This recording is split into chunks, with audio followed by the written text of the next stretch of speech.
प्रस्थापितांचं झालं, पण मी प्रश्न असा विचारला, आता मनोज जरांगेंच्या या आंदोलनानं आम्हाला काहीच मिळालं नाही असं त्यांचे इतिहास अभ्यासक, आरक्षण अभ्यासक म्हणतात. काहीच मिळालं नाही, मनोज जरांगेंना सरकारने फसवलंय, स्पष्ट म्हणतात. महाराष्ट्रामध्ये काय करताय? नाही, जेव्हा सत्ताधारी पक्षाला तुम्ही जाब विचारताय की ओबीसी म्हणून, फक्त इंडिव्हिज्युअल ओबीसी म्हणून, की आमचं आरक्षण संपलंय, तुम्ही काय करणार आहात, की तुम्ही अगोदरच म्हणलेला आहात की आमचा डीएनए ओबीसींचा आहे आणि फक्त डीएनए ओबीसींचा आहे म्हणून तुम्ही आम्हाला सोबत घेऊन निवडून सत्तेत बसलाय, जेव्हा तुम्ही सवाल करतात तेव्हाच मात्र असे व्हिडिओ बाहेर येतात. पण काही लोक उठले आणि म्हणायला लागले की आम्ही गरीब झालो ना, आम्हाला आरक्षण द्या. मग गरीब ब्राह्मण पण होतो, गरीब जैन पण होतो, गरीब मारवाडी पण होतो, मग त्यांना पण द्यायचं काही आरक्षण? बरं, कुणबीच्या सुतावरून स्वर्ग गाठण्याचा प्रयत्न मनोज जरांगे सारख्या माणसानं केला, की ज्याचं शिक्षण नाही, ज्याचं ज्ञान नाही, ज्याला अक्कल नाही, ज्याला इतराचा रिस्पेक्ट माहिती नाही. बबनराव तायवाडेंचा एक प्रॉब्लेम आहे. बबनराव तायवाडे त्यांना 10च्या आत, सकाळी 10 वाजता जर म्हणालात की ओबीसीचं काय, तर आम्ही रस्त्यावर उतरू, आंदोलन उभं करू म्हणतात. आणि संध्याकाळी जर त्यांना विचारलं की तुमचं काय म्हणणं आहे, तर ते ओबीसीला काही धक्का पोचत नाही असं म्हणतात.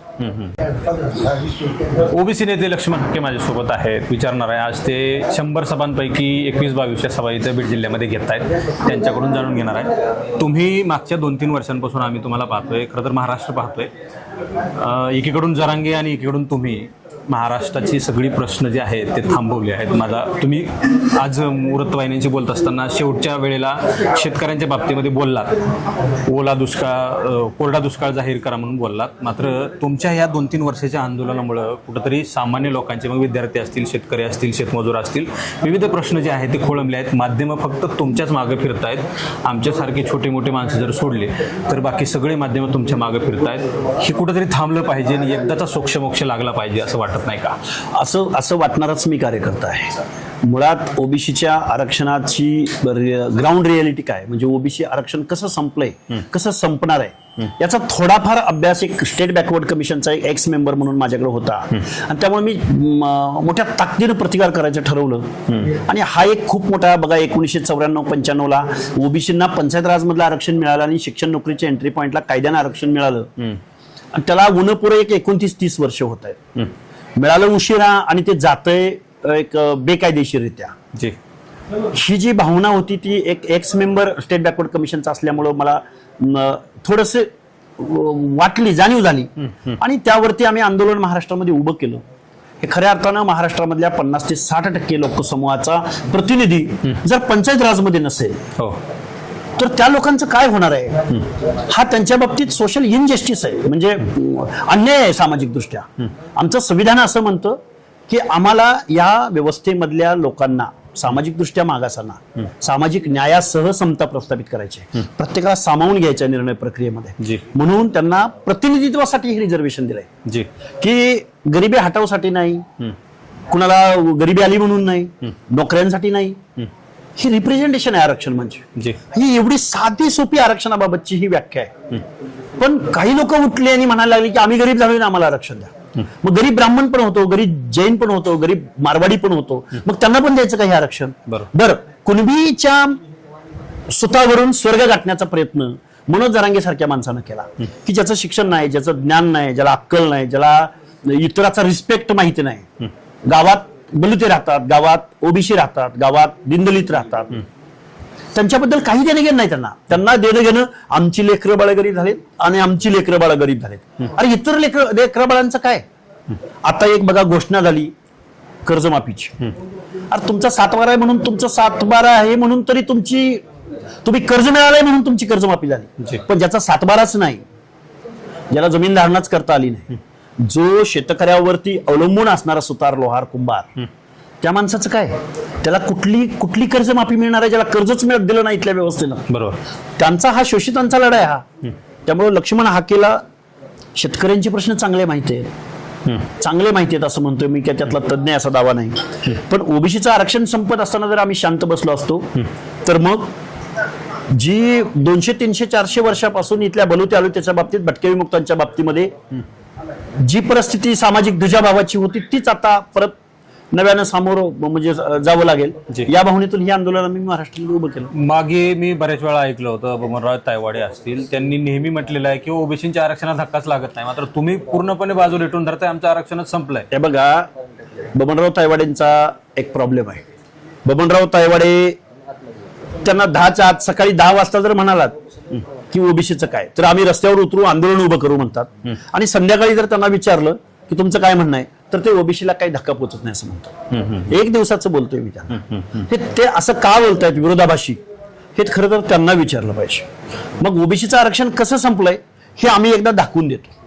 अगदी तायवाड्यांच्याही पुढे जाऊन आमची एक भूमिका आहे की सामाजिक दुजाभावासाठी किंवा ज्यांच्या बाबतीमध्ये हीन लेखलं गेलं, कमी लेखलं गेलं त्यांच्या व्यवसायावरनं, त्यांचं कारुणारू असल्यावरनं, त्या लोकांचं प्रतिनिधित्व म्हणजे 340व्या कलमामध्ये डॉक्टर बाबासाहेब आंबेडकरांनी गावगाड्यातल्या ह्या ओबीसीना आरक्षण दिलंय.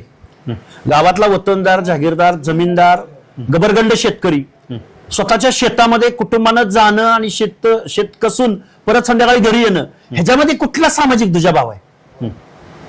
खरं तर डॉक्टर बाबासाहेब आंबेडकरांना कोकणामध्ये जो वतनदाराच्या शेतावरती कुळ म्हणून गेला होता, कुणबावा करण्यासाठी म्हणून गेला होता, त्या कुणब्यांना रिझर्वेशन द्यायचं होतं.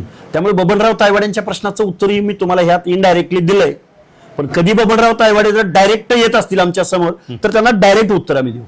मनोज जरांगेंचे सहकारी असं म्हणतात नेहमी, इतिहास अभ्यासक असतील, 2-4 नावं घेता येतील असे बरेचसे आहेत, त्यांचं म्हणणं आहे की बाबा आम्हालाच मिळालेलं नाहीये काय. मग लक्ष्मण हाके काय बोलतात? आणि हे बघा, त्याला प्रतिप्रश्न आहे. हा, त्या प्रश्नाचं उत्तर देतो मी. यशवंतराव चव्हाणांनीच हे धोरण पुढे नेलं. अरे दलितांना आरक्षण भेटलं, ओबीसींना मिळण्याची शक्यता आहे. माझ्या कार्यकर्त्यांचं काय, तर त्यांच्या कार्यकर्त्यामध्ये सहकार दिला, सहकार आणला.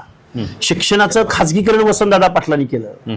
अरे 7वी पर्यंतचं शिक्षण तुम्ही सरकारच्या हातामध्ये ठेवताय आणि 7वी नंतरचं शिक्षण तुम्ही त्याचं खाजगीकरण करून पुढाऱ्यांच्या हातामध्ये देताय, त्यांना चरायला कुरणं उपलब्ध करून देताय. त्याचबरोबर सहकार असेल, त्याचबरोबर सोसायट्यापासून ते जिल्हा मध्यवर्ती बँकांपर्यंत काय केलं यांनी? हे कोणाच्या ताब्यात आहे?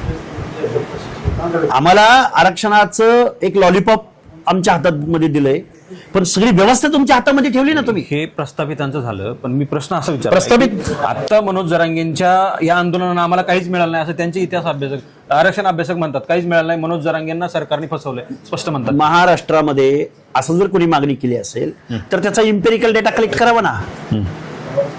इम्पेरिकल डेटा कलेक्ट झाला पाहिजे, इम्पेरिकल डेटा कलेक्ट झाला पाहिजे असं सर्वोच्च न्यायालयानं इथल्या सरकारला सांगितलं. ज्या महाराष्ट्रामध्ये केस चालली, ज्या महाराष्ट्राच्या प्रश्नावर केस चालली, तिथं इम्पेरिकल डेटा कलेक्ट होत नाही. पण बिहारमध्ये होतो, उत्तरांचलमध्ये होतो, तेलंगणामध्ये होतो, कर्नाटकामध्ये होतो.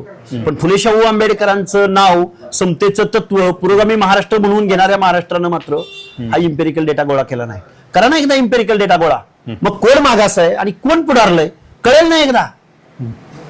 पण हे करत नाहीत. कोण जबाबदार आहे? कोणी केलं पाहिजे? सगळं सत्ताधारी पक्षाने केलं, सत्ताधारी पक्षाने केलं पाहिजे. विरोधक मूग गिळून गप्प बसलेला आहे. ओबीसीच्या प्रश्नांचं कुणालाही देणं घेणं नाही. खूप जबाबदारीने आम्ही बोलतोय. ओबीसीने आता ठरवलंय, आम्ही ज्या सभा घेतोय, आम्ही जे लोकांना समजावून सांगायचा प्रयत्न करतोय, ओबीसीने रस्त्यावर उतरलं पाहिजे. ओबीसीने आपल्या पुढच्या पिढ्यांचा विचार केला पाहिजे, आपल्या हक्काधिकाराचं संरक्षण केलं पाहिजे. फुले शाहू आंबेडकर होते म्हणून तर तुम्हाला ही संधी मिळाली. पण आता फुले शाहू आंबेडकर नाही, आता लोकशाही विकत घेणारी माणसं जन्माला आली, मतदान विकत घेणारी माणसं जन्माला आलेली, लोकशाहीचा बाजार मानणारी लोकप्रतिनिधी इथं जन्माला आलेले. ज्या 6 खासदारांनी एकनाथ शिंदेच्या बंडाला विरोध म्हणून, रिॲक्शन म्हणून ज्या लोकांनी या खासदारांना निवडून दिलं, तेच खासदार जर परत एकनाथ शिंदेकडे जात असेल तर हे लोकशाहीचा बाजारच मानलाय ना. माझ्यासारखा कार्यकर्ता कसा व्यक्त होईल या प्रश्नावर? तुम्ही आंदोलनात असताना मी तुमच्या सोबत जे आंदोलनाच्या काळामध्ये हल्ले असतील किंवा मग काही व्हिडिओ बाहेर येणं असेल, या 2-3 इन्सिडेंट्स मी पाहिले. जेव्हा जेव्हा तुमच्या बाबतीमधले काही व्हिडिओ तुमच्या म्हणजे गुप्तपणे काढलेले, हाईड कॅमेऱ्याकडून काढलेले ते व्हिडिओ, जेव्हा तुम्ही सत्ताधारी पक्षाच्या विरोधामध्ये बोलता किंवा तुम्ही असं का केलं नाही, असं केलं पाहिजे, तुम्हाला आम्ही सवाल विचारतोय, असं जेव्हा होतं तेव्हाच व्हिडिओ बाहेर येतात. ते मी बारकाईनं पाहिजे. माझं एकच म्हणणं आहे, लक्ष्मण हाके बेधडक बोलणारा कार्यकर्ता. मला जी भूमिका मांडायची आहे ना, मी बूम समोर मांडेन, सभेत मांडेन. मी घाबरणारा कार्यकर्ता नाही. त्यामुळे कुणाला असे हिडन कॅमेरे ठेवून, कुणाला तर असे चोरून लपून असं कुणाला करायचं असेल, त्यांना माझं सांगणं आहे, अरे मी सातत्याने बोलतोय, दिवसभरामध्ये 2-3 तास बोलतोय, ते दाखवा, त्याचा विचार करा. असं लपाछपी काय करताय? नाही, जेव्हा सत्ताधारी पक्षाला तुम्ही जाब विचारताय की ओबीसी म्हणून, फक्त इंडिव्हिज्युअल ओबीसी म्हणून, की आमचं आरक्षण संपलंय, तुम्ही काय करणार आहात, की तुम्ही अगोदरच म्हणलेलं आहात की आमचा डीएनए ओबीसीचा आहे, आणि फक्त DNA ओबीसीचा आहे म्हणून तुम्ही आम्हाला सोबत घेऊन निवडून सत्तेत बसलात, जेव्हा तुम्ही सवाल करतात तेव्हाच मात्र असे व्हिडिओ बाहेर येतात. हे बघा, कुणी कधी व्हिडिओ बाहेर काढू देत, आम्ही हे गृहीत धरून चाललोय. आमच्यावर हल्ले होणार आहेत, आमचा चेहरा विद्रूप केला जाणार आहे, आम्हाला बदनाम केलं जाणार आहे, हे गृहीत धरून चाललोय. आम्हाला कितीही तुम्ही आमचा चेहरा विद्रूप करायचा प्रयत्न केला तरी आम्ही सत्य बोलायचं थांबणार नाही. तुम्ही वारंवार असं बोललेलं आहात की ओबीसीच्या नेत्यांनी आता पुढे आलं पाहिजे, मात्र तुम्ही कुठल्या एखाद्या पर्टिक्युलर नेत्याचं, समजा महाराष्ट्रातले जे काही सत्तेत नेते आहेत त्यांचं नाव घेऊन त्यांना तुम्ही का बोलत नाहीत की तुम्ही रस्त्यावर या? जसं समोरचे प्रति आंदोलन करणारी लोक आहेत ते थेट इशारा देत आहेत की तुम्ही आता उद्या इथं आलं पाहिजे. तुम्ही या सगळ्या गोष्टींसाठी करणार आहात का? त्याच्यासाठी तुम्हाला काय करावं लागतं? एकही पत्रकार परिषद अशी नाही की ओबीसी नेत्यांच्या बाबतीत मी बोललो नाही. तुम्ही जिथं आहात, आम्ही म्हणत नाही तुम्ही राजीनामा द्या मंत्रिपदाचा किंवा आमदारकीचा आमच्यात सामील व्हा, असं म्हणणार नाही. तसं झालं तर महाराष्ट्र सत्ता हातात येईल, पण तुम्ही तसं करताना दिसून येत नाही. पण तुम्ही जिथं आहात तिथं आवाज उठवायला काय हरकत आहे? तुम्ही ज्या पक्षामध्ये आहात त्या पक्षामध्ये का बोलत नाही तुम्ही? तुम्ही बोलणार नसाल तर ओबीसी बघतोय तुमच्याकडं. आज काँग्रेसचा ओबीसी सेल प्रमुख आहे, राष्ट्रवादीचा ओबीसी सेल प्रमुख आहे, भाजपचा ओबीसी सेल प्रमुख आहे. ओबीसी सेलचा प्रमुख ज्यांना बनवले त्यांनी तरी बोलायला काय अडचण आहे? बोलत नाहीत. पक्षाच्या अजेंड्यावर काम करतात ते. निवडणुका आल्या की त्यांना ओबीसी आठवतो. आम्ही उत्तर देऊ. 2029 हे क्रांतिकारी वर्ष असणार आहे. 2029 हे खऱ्या लोकशाहीकडे वाटचाल करणारा महाराष्ट्र तुम्हाला 2029 मध्ये देश येऊ म्हणेन. युवन प्रचंड लोक नाराज आहेत. जे चाललंय त्याच्यावर लोक खुश आहेत. अशा खुशीत जर कोण गाजरं खात असतील तर त्यांना आमच्या तुम्ही पवारांवरही सडेतोड टीका करताय जे की विरोधात आहे. तुम्ही काँग्रेसवरही टीका करताय.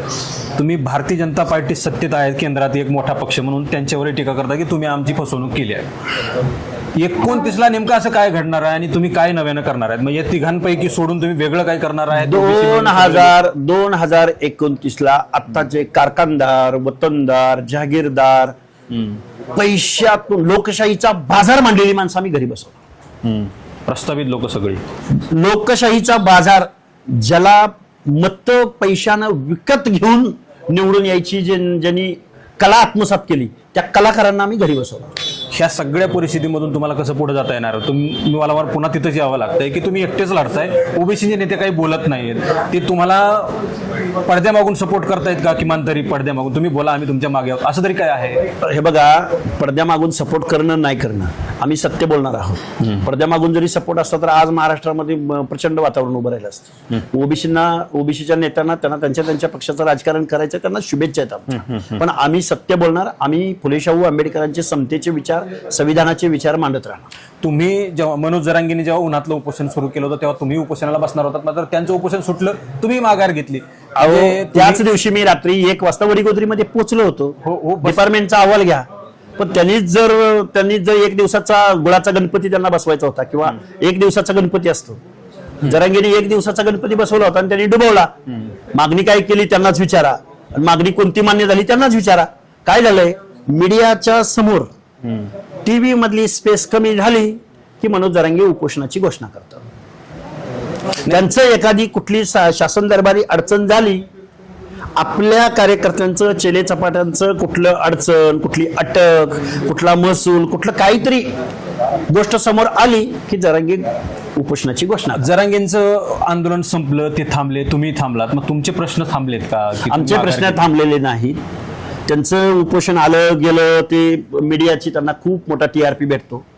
पण त्याच्या अगोदरपासून आमच्या ह्या सभा चालू आहेत. आज आमची 22वी सभा आहे. आता किती स्पेस मिळतो, काय मिळतो, आम्हाला आमचं काम माहिती आहे.